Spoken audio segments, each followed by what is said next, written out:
কোরবানির জন্য গরু কিনা হয়েছে কিন্তু দেখা গেল গরুর ওলানে দুধ রয়েছে। এই দুধ খাওয়া যাবে কি বা কাউকে দান করা যাবে? দেখুন আল্লাহ তাআলা পৃথিবীতে যত ধরনের খাবার সৃষ্টি করেছেন তন্মধ্য থেকে অন্যতম শ্রেষ্ঠ খাবার হচ্ছে এই দুধ।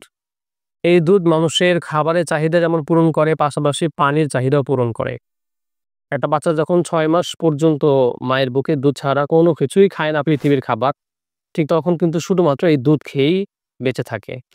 আল্লাহ তাআলা কোরআনুল কারীমের মধ্যে বলেন, বিসমিল্লাহির রহমানির রহিম, মিন বাইনি ফারসিন ওয়া দামিন লাবানান খালিসান সাইগাল লিশ-শারিবিন।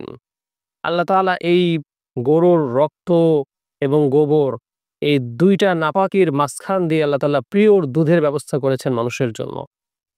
এই দুধ মানুষের জন্য আল্লাহ তাআলার পক্ষ থেকে অবশ্যই নিয়ামত। কিন্তু যদি কোরবানির পশু হয়, যখন আমি কোরবানির জন্য ক্রয় করে ফেলেছি, এমত অবস্থায় যখন এই দুধ আমার কোরবানির পশুর মধ্যে চলে আসবে, তখন সেই দুধ আমি নিজে খেতে পারবো না। প্রশ্ন হচ্ছে যে কোরবানির জন্য আপনি পশু কিনেছেন, দেখলেন যে এই গরুর ওলানের মধ্যে পর্যাপ্ত দুধ রয়েছে। ১ম কাজ হচ্ছে আপনি সেই দুধ না দোহনের চেষ্টা করবেন।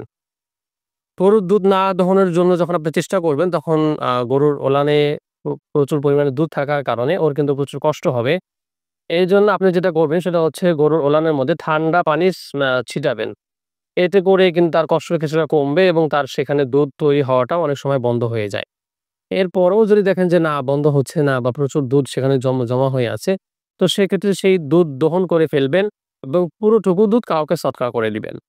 যদি ভুলক্রমে আপনি এই মাসকালা না জেনে যদি দুধ খেয়ে ফেলেন, পরবর্তীতে জানতে পারছেন যে হ্যাঁ, গরুর ওলানে যে দুধ কোরবানির জন্য কেনা হয়েছে, এই গরুর কোনো দুধ যদি কেউ পায় তাহলে সেটা সদকা করে দিতে হবে।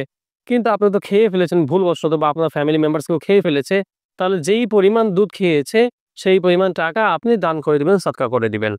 আমাদের পাশের এলাকায় অনেকজন মিলে একটি গরু ক্রয় করে।